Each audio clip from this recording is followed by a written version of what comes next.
तो दोस्तों एक और नई वीडियो में आपका स्वागत है। तो जिस मूवी को हम आज एक्सप्लेन करने वाले हैं उसका नाम है ट्रॉय। तो मूवी की शुरुआत में हमें एक राजा को दिखाया जाता है जो अपनी ताकत की वजह से बहुत ही मशहूर था। पर उस राजा के पास बहुत ही बड़ी आर्मी थी। वो अपनी आर्मी के पास जाता है और कहता है तैयार हो जाओ, हम एक दूसरे किंगडम के ऊपर हमला करने वाले हैं। और राजा के कहते ही सारे सैनिक तैयार हो जाते हैं और उस दूसरे किंगडम के ऊपर हमला करने के लिए निकल पड़ते हैं। लेकिन जैसे ही वो हमला करने वाले होते हैं वहाँ का राजा भी वहाँ पर आ जाता है। तो वो राजा उनसे कहता है कि तुम सब यहाँ क्या कर रहे हो, तुम सब यहाँ से चले जाओ। तो उसका जवाब देते हुए दुश्मन राजा कहता है कि अगर मुझे जाना ही होता तो मैं यहाँ क्यों आता, और तुम मेरी बात सुनो, मैं यहाँ इसलिए आया हूँ कि अब तुम्हें मेरी बात माननी पड़ेगी और तुम्हें मेरे अंडर काम करना पड़ेगा और मेरे लिए लड़ना होगा। मैंने तुम्हारे जैसे कितने राजा को अपने अंडर किया है लेकिन राइवल गैंग का राजा नहीं मानता है। तो उस पर दुश्मन राजा कहता है कि चलो हम एक वॉर लड़े, तुम्हारे और मेरे बीच और हमारे सोल्जर्स के बीच, और तुम अपना सबसे बेहतरीन सोल्जर चुनना और जिसका सोल्जर जीत जाएगा हुकूमत उसकी रहेगी। तो फिर वो राजा इस प्रस्ताव को मान जाता है और फिर वो अपने सबसे अच्छे सोल्जर को बुलाता है। और जैसे ही वो सोल्जर सामने आता है वो देखने में बहुत ही स्ट्रांग था। तो फिर पहला राजा उसे देखता है और फिर वो अपने आर्मी में से किसी को बुलाता है और कहता है एग्लीस, लेकिन उसकी आर्मी से कोई भी सोल्जर बाहर नहीं आता है। और ये देखकर सामने वाले उसका मजाक उड़ाने लगते हैं और कहते हैं कि मेरे सोल्जर को देखकर तुम्हारा सोल्जर डर गया। जिस पर पहला राजा कहता है कि तुमने अभी उसे देखा ही कहाँ है, तुम उसे बिना देखे ही ऐसी बातें बोल रहे हो, एक बार उसे देख तो लो। लेकिन तभी राजा को खबर मिलती है कि एग्लिस आज यहाँ नहीं आया है। तो राजा उसे बुलवाता है और जैसे ही एग्लिस वहाँ आता है तो राजा उस पर बहुत गुस्सा करता है। जिस पर एग्लिस कहता है ठीक है मैं वापस चला जाता हूँ। तो फिर राजा उससे कहता है कि तुम मत जाओ, अगर तुम चले गए तो हमारे दरमियान और सामने वाले किंगडम के दरमियान एक बहुत बड़ी जंग छिड़ जाएगी। और यहाँ हम देखते हैं कि एग्लिस अपने मर्जी का मालिक होता है, अगर उसका मन है तो वो जंग लड़ेगा, अगर उसका मन नहीं है तो वो किसी भी जंग में शामिल नहीं होता है। यहाँ तक कि वो अपने राजा को राजा भी नहीं मानता। और अब यहाँ पर लड़ाई शुरू होती है। एग्लिस दौड़ते हुए सामने वाले सोल्जर की तरफ जाता है और उसे पहले ही बारी में मार देता है और फिर सारे सैनिकों के सामने खड़े होकर कहता है कि आओ, किसी को मुझसे मुकाबला करना है, मैं यहाँ खड़ा हूँ। तो यहाँ पर कोई भी सोल्जर उसे कुछ नहीं बोलता और सब चुपचाप खड़े थे। तो यहाँ पर दुश्मन राजा समझ चुका था कि मुझे इनके हवाले सब कुछ करना होगा और मुझे इनकी गुलामी करनी होगी। और फिर वो राजा अपनी कमान एग्लिस को देता है और कहता है ये लो, अब ये तुम्हारे राजा की हुई। जिस पर एग्लिस कहता है कि मेरा कोई भी राजा नहीं है और वो वहाँ से चला जाता है। और अब यहाँ से सीन चेंज होता है और फिर हम एक और किंगडम को देखते हैं जिसका नाम ट्रॉय होता है। अब यहाँ के राजा के दो बेटे होते हैं, एक था हेक्टर और एक उसका छोटा भाई। हेक्टर भी एक बहुत ही फेमस वॉरियर था, बिल्कुल एगिलिस की तरह, और उनके किंगडम और एक और किंगडम के बीच में बहुत ही लड़ाइयाँ चल रही थी। लेकिन अब वो उन लोगों से सुलह करना चाहते थे। हेक्टर और उनकी आर्मी वहाँ जाती है और वो लोग उनको बहुत ही अच्छी तरह से होस्ट करते हैं और इन्हें तरह तरह के खाने खिलाते हैं। इस किंगडम का राजा जहाँ पर ये लोग आए थे वो उसका छोटा भाई था जिसका सोल्जर एक्लिस था, और वहाँ की जो क्वीन थी वो बहुत ही सुंदर और प्यारी थी। और इन दौरान हेक्टर का छोटा भाई उन्हें पसंद करने लगता है और अब समय आ गया था कि हेक्टर और उसके भाई वहाँ से अलविदा ले। लेकिन हेक्टर का छोटा भाई चुपके से रानी को भी वहाँ से ले आता है और हेक्टर को कुछ नहीं बताता। लेकिन कुछ समय बाद वो हेक्टर को सब कुछ बताता है। हेक्टर उसे बहुत सुनाता है और उस पर बहुत गुस्सा करता है। वो कहता है कि हम अभी सुलह करके आ रहे हैं और तुमने एक और जंग छेड़ दी। और वो कहता है कि तुम अब रानी को वहाँ पर वापस छोड़ कर आओगे और उनसे माफी भी मांगोगे। जिस पर उसका छोटा भाई कहता है कि मैं ऐसा हरगिज नहीं होने दूंगा, मैं हमेशा इसके साथ रहूंगा। जिस पर अब हेक्टर कुछ नहीं कर पाता और उसे उसकी बात माननी ही पड़ती है। और जैसे ही ये बात उस किंगडम के राजा को पता चलती है तो वो अपने भाई के पास जाता है और उससे कहता है कि ये कैसा सुलह हुआ, ये तो दरअसल एक धोखा हुआ। और वो उससे कहता है कि मैं अब इन्हें नहीं छोड़ूंगा, इन्होंने मेरी बीवी को चुराया है। और उसका भाई भी कहता है कि तुम टेंशन ना लो, मैं भी तुम्हारे साथ खड़ा हूँ। इनफैक्ट कि वो भी ट्रॉय पर कब्जा करना चाहता था और अब वो दोनों ये चाहते थे कि इस वॉर में एक्लिस उन्हें ज्वाइन करे। लेकिन जब एक्लिस से पूछा जाता है तो वो उन्हें साफ साफ मना कर देता है क्योंकि वो राजा एक बहुत ही जालिम था और एक्लिस एक बहुत ही कूल बंदा था, इसलिए वो उसके लिए लड़ना नहीं चाहता था। और रात में वो राजा खुद ही प्लान कर रहा होता है कि ट्रॉय पर कैसे अटैक करना है। तो एक आदमी आता है और उस राजा से कहता है कि एक्लिस के बिना ये जंग जीतना तो नामुमकिन है। वो आदमी उस राजा से कहता है कि आप एक बार तो उससे बात करके देखिए, ये हमारे लिए एक बहुत बड़ी जंग होने वाली है। तो वो राजा एक आदमी को एक्लिस के पास भेजते हैं और कहते हैं कि उसे जाकर कहो कि ये हमारी इज्जत का मामला है, तुम्हें हमारे लिए लड़ना ही होगा और अगर तुम हमारे लड़ोगे तो लोग तुम्हें जानेंगे और तुम तो यही चाहते हो ना कि लोग तुम्हें पहचाने। एक्लिस मशवरा करने के लिए अपनी माँ के पास जाता है, जिस पर उसकी माँ कहती है कि ये बहुत ही डेंजरस वॉर होने वाली है और ये कोई भी नहीं जानता कि तुम उस वॉर से वापस आओगे कि नहीं, लेकिन अगर नहीं आए यानी अगर तुम मारे गए तो इस दुनिया में तुम हमेशा याद रखे जाओगे। अब हम देखते हैं कि ये लोग उस जंग की तैयारी में बहुत सारे शिप्स लेकर निकल जाते हैं। दूसरी तरफ हम हेक्टर को देखते हैं जो कि अपने पिताजी के सामने जा रहा होता है, यानी कि उस किंगडम के राजा के पास, और हेक्टर कहता है कि हमें उस राजा की वाइफ को वापस वहाँ छोड़ाना चाहिए, इससे पहले कि एक बहुत ही बड़ी वॉर हो और उसकी वजह से हम सब मारे जाएंगे। जिस पर राजा कहता है कि उसमें रानी की भी तो मर्जी थी और मैं किसी का दिल नहीं तोड़ सकता। जिस पर हेक्टर कहता है कि एक दिल टूटना और हजारों लोगों की जान बचना बेहतर होगा, और हेक्टर कहता है कि शायद आप अंदाजा भी नहीं लगा सकते कि वो दोनों राजा कितने जालिम है। वो अपनी बहुत बड़ी फौज के साथ आएंगे और हमें मार देंगे। जिस पर राजा कहता है कि बेटा आज तक हमें कोई हाथ नहीं लगा सका क्योंकि हमारे किंगडम की दीवारें बहुत ऊंची हैं और तुम फिक्र ना करो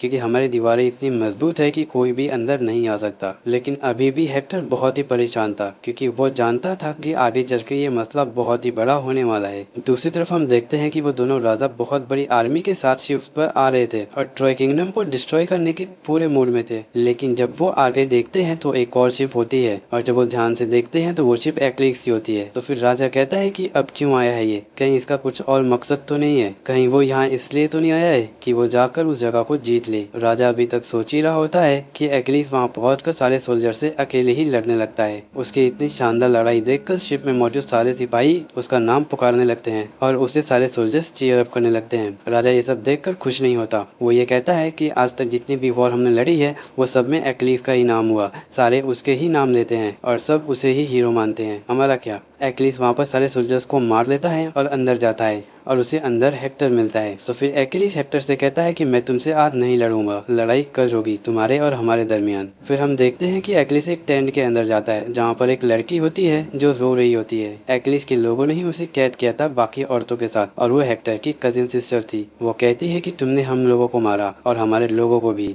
हम इसका बदला जरूर लेंगे। फिर एक्लिस उसके पास जाता है और उसे कहता है कि क्या तुम्हें मुझसे डर लग रही है, जिस पर वो कहती है नहीं। एक्लिस यहाँ पर समझ जाता है कि ये एक अच्छी लड़की है और ये हेक्टर की कजिन सिस्टर है तो ये शाही खानदान से है। तो फिर एक्लिस उससे कुछ नहीं कहता है और फिर राजा के पास चला जाता है। तो फिर राजा एक्लिस से कहता है कि जंग जीत कर तुम्हें क्या लगता है कि सब तुम्हें याद रखेंगे, लेकिन राजा तो मैं हूँ और ये मेरा किंगडम है। तुमने पहले जाकर चालाकी क्यों की और तुमने तो पूरा माल भी लूट लिया। जिस पर एक्लिस कहता है कि मैंने जितना भी माल और जितने भी पैसे लूटे हैं वो सब आप रख लीजिए। जिस पर राजा कहता है कि मुझे उसकी कोई जरूरत नहीं है। तभी राजा सोल्जर्स को ऑर्डर देता है कि उस लड़की को लाया जाए। ये लड़की वही होती है जिसे एक्लिस अभी बात कर रहा था। उस लड़की को बहुत बेदर्दी से लाया जाता है जो एक्लिस को बिल्कुल भी अच्छा नहीं लगता है। तो वो एक्लिस से कहती है कि छोड़ो, मैं नहीं चाहती कि मेरी वजह से और भी कोई मरे। तो एक्लिस खामोश हो जाता है। राजा जब ये देखता है तो वो उस लड़की के पास जाता है और वो उससे कहता है कि आज तुम मेरी खिदमत करोगी। और ये सब सुनकर एक्लिस को बहुत गुस्सा आता है और वो उसे धमकी देकर वहाँ से चला जाता है। कहता है कि मैं तुम्हें जिंदा नहीं छोड़ूंगा, बस कुछ दिन की ही बात है। फिर हम देखते हैं कि एक्लिस एक कोने में बैठा हुआ था तो उसके पर्सनल सोल्जर्स आते हैं और कहते हैं कि उठिए, हमें अभी वॉर पे जाना है। तो फिर एक्लिस कहता है कि मैं उनके खिलाफ कोई भी वॉर नहीं लड़ने वाला और ना ही तुम लोग लड़ोगे। अब हम देखते हैं कि सुबह हो जाती है। एक तरफ हेक्टर और उसका छोटा भाई होता है और दूसरी तरफ हम देखते हैं कि वो दोनों क्रूएल यानी कि वो दोनों खूंखार राजा होते हैं। उनमें से एक राजा कहता है कि तुम्हारा छोटा भाई मेरी बीवी को पसंद करता है, क्यों ना हम दोनों के बीच एक वॉर हो जाए। जो इस वॉर को जीतेगा वो उसके पास ही रहेगी और अगर मैं हार गया तो मैं यहाँ से चुपचाप चले जाऊंगा, ये मेरा वादा है। लेकिन एक राजा को ये बात तो नहीं सही लगती क्योंकि वो तो ट्रॉय पर कब्जा करने आया था। वो उससे कहता है कि तुम हेक्टर के छोटे भाई को मार देना ताकि हम उन पर कब्जा कर सके। अब हेक्टर के छोटे भाई और उस राजा के बीच में वॉर होती है। वो बहुत ही बुरी तरह से लड़ रहे थे। अब वो राजा हेक्टर के छोटे भाई को मारने ही वाला होता है कि हेक्टर वहाँ आ जाता है और उसकी जान बचा लेता है और उल्टा उसी राजा के ऊपर वो वार कर देता है और उसे जान से मार देता है। तो दूसरा राजा ये देखता है और चिल्लाता है इन पर अटैक करो। तो फिर सारे सोल्जर्स उन पर अटैक करते हैं। क्योंकि अकेलीस इनके साथ आज नहीं था तो ये लोग हार रहे थे, उनके बहुत सारे सोल्जर्स मर रहे थे और कुछ तो ये भी कहने लगे कि हम तो राजा की बीवी को छुड़ाने आए थे और जब राजा ही नहीं रहा तो फिर हमें इस जंग को लड़कर क्या फायदा। दूसरी तरफ हम देखते हैं कि दूसरे राजा ने उस लड़की को दूसरे सोल्जर्स के हवाले कर दिया था और ये लड़की हेक्टर की कजिन सिस्टर होती है। वो सारे सोल्जर्स उसे टॉर्चर कर रहे होते हैं और सारे सोल्जर्स उसके साथ बदतमीजी कर रहे होते हैं। तभी वहाँ पर एक्लिस आ जाता है और उन सारे सोल्जर्स को मार देता है। फिर एक्लिस उसे उठाकर अपने टेंट में लाता है और फिर वो दोनों बातें करने लगते हैं, जिस पर एक्लिस कहता है कि तुम टेंशन ना लो, सारी चीजें टेम्पररी होती है और वक्त के साथ सब सही हो जाएगा। तो फिर वो लड़की उससे कहती है, मुझे लगा तुम भी बहुत जालिम होंगे लेकिन तुम तो दिल के बहुत ही सॉफ्ट हो। अब हम देखते हैं कि एक्लिस सो रहा था और वो लड़की आती है और उसके सामने खड़ी होकर उसके गले पर चाकू रखती है। एक्लिस को ये सब मालूम था क्योंकि वो सो नहीं रहा था, उसने बस अपनी आंखें बंद रखी थी। फिर एक्लिस आंखें खोलता है और कहता है कि मार दो मुझे। तो वो लड़की कहती है, अगर मैंने तुम्हें नहीं मारा तो तुम दूसरे लोगों को मार दोगे, अब तुम बताओ मैं क्या करूँ। जिस पर एक्लिस कहता है कि हाँ मैं तो मारूंगा ही, अगर तुम्हें मुझे मारना है तो तुम मुझे मार दो। लेकिन उनमें सुलह हो जाती है और एक्लिस कहता है कि मैं अब तुम्हारे किंगडम के ऊपर हमला नहीं करूंगा और वो अपना सारा सामान वापस से शिप में डलवा देता है। लेकिन हम देखते हैं कि उस राजा के सोल्जर्स ट्रॉय किंगडम पर रात में हमला कर देते हैं, जिस पर हेक्टर कहता है कि रात में हमला करना कितनी बुरी बात है, ये तो कायरो का काम हुआ। अब हम देखते हैं कि इस वॉर में एक्लिस का भाई भी उसके साथ आया हुआ था और उसकी शक्ल भी एक्लिस से बहुत मिलती जुलती थी। जब एक्लिस कह रहा होता है कि हमें ये वॉर कंटिन्यू नहीं करनी है, हम सबको अब वापस जाना है, तो उसका भाई उसे आकर कहता है कि हम वापस क्यों जा रहे हैं, हमें ये वॉर कंटिन्यू करना चाहिए। वो कहता है कि इस जंग में हमारे कितने लोग मारे गए हैं और हमारा वापस जाकर क्या फायदा होगा, चलो हम लड़ते हैं। लेकिन इसके बाद भी एक्लिस नहीं मानता, तो वो चुपके से एक्लिस का शील्ड, तलवार और ड्रेस लेकर खुद ही वॉर में चले जाता है और सारे सोल्जर्स से कहता है चलो वॉर शुरू करते हैं। सारे सोल्जर्स को यही लगता है कि ये एक्लिस है और सब उसके पीछे चले जाते हैं। लेकिन जैसे ही उसका सामना हेक्टर से होता है, हेक्टर उसे मार देता है और वो बहुत खुश होता है। उसे लगता है कि उसने एक्लिस को मार दिया, लेकिन जैसे ही वो उसे देखता है तो उसे पता चलता है ये तो एक्लिस नहीं है। और ये बात जैसे ही एक्लिस को पता चलती है वो बहुत ही गुस्सा होता है। वो ट्रॉय किंगडम की दीवार को बाहर जाकर खड़े हो जाता है। वो हेक्टर को आवाज देने लगता है और अब हेक्टर बाहर आ चुका था और अब इन दोनों में एक घमासान युद्ध होता है। ये दोनों बहुत देर तक एक दूसरे से लड़ते रहते हैं, लेकिन एक्लिस आखिरी में आकर उसे मार देता है और हेक्टर मर जाता है। और फिर एक्लिस हेक्टर को घसीटते हुए वहाँ से लेकर जाता है। तो फिर रात में हम देखते हैं कि ट्रॉय किंगडम पर राजा वहाँ आता है और वो एक्लिस से कहता है कि मुझे मेरे बेटे की बॉडी दे दो,